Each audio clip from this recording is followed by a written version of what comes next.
पान वाले को चूना। एक बार बादशाह अकबर को पान की तलब हुई। उन्होंने अपने एक खास पान वाले को पान लगाने के लिए कहा। उसने पान बनाकर बादशाह को दे दिया। बादशाह ने चुपचाप पान खाया और उस पान वाले को अगले दिन आधा किलो चूना दरबार में लेकर आने को कहा। वह नहीं जानता था कि बादशाह ने उसे ऐसा क्यों कहा। वह चुपचाप चूना लेने बाजार चला गया। उसने दुकानदार से आधा किलो चूना मांगा। दुकानदार ने उससे पूछा कि इतना चूना क्यों खरीद रहे हो। उसने बताया कि किस तरह उसने बादशाह को पान दिया था। दुकानदार को समझते देर न लगी कि कुछ गड़बड़ है।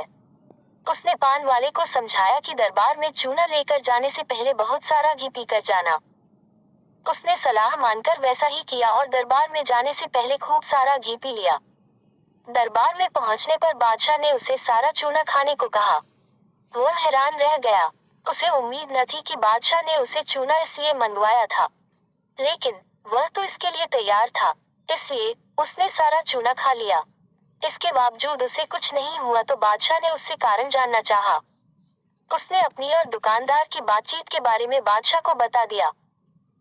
अब बादशाह उस व्यक्ति से मिलने को उतावले हो रहे थे, जिसने उनके मन की बात को पहले ही जान लिया था।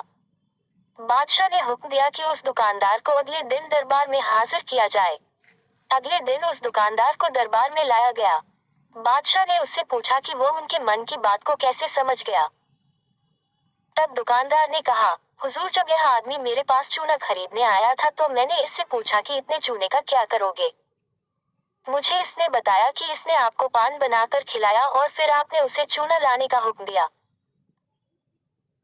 तब मुझे समझते देर न लगी कि जरूर गलती से इसने पान में चूना थोड़ा ज्यादा लगा दिया होगा, जिसे बादशाह के मुंह में छाले हो गए होंगे और इसी का एहसास करवाने के लिए आपने इससे चूना मंगाया।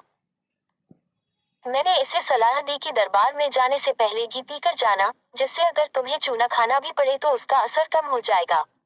यह दुकानदार और कोई नहीं बीरबल ही थे।